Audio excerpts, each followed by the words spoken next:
সিঙ্গুরে দাঁড়িয়ে রাজ্য সরকারকে তীব্র আক্রমণ করলেন বিরোধী দলনেতা শুভেন্দু অধিকারী। তার দাবি, রাজ্যে বিজেপি ক্ষমতায় এলে সিঙ্গুরে টাটাকে ফিরিয়ে আনার দায়িত্ব নেবে দল। একই সঙ্গে শাসক দল তৃণমূল কংগ্রেস পাল্টা চ্যালেঞ্জ ছুড়ে দিয়ে শুভেন্দুকে আগে নিজের কেন্দ্র নন্দীগ্রাম সামলানোর পরামর্শ দিয়েছেন।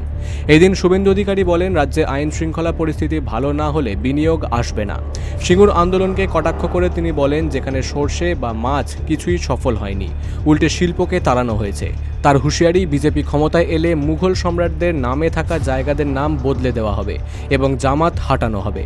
অন্যদিকে শুভেন্দুর এই মন্তব্যের কড়া জবাব দিয়েছে তৃণমূল কংগ্রেস। দলের মুখপাত্র জানান, বিরোধীদের এই কুৎসা মানুষ গ্রহণ করবে না। সিঙ্গুরের মানুষ মমতা বন্দ্যোপাধ্যায়ের সঙ্গেই আছেন। শুভেন্দুকে কটাক্ষ করে তৃণমূলের বার্তা, বাংলা নিয়ে না ভেবে আগে নিজের কেন্দ্র নন্দীগ্রাম সামলান, কারণ সেখানে সমবায় নির্বাচনে তৃণমূল একের পর এক জয় পাচ্ছে। সিঙ্গুর ও শিল্পায়ন নিয়ে শাসক বিরোধীর এই তরজায় রাজ্য রাজনীতি এখন সরগরম। Bureau report, big news Bangla.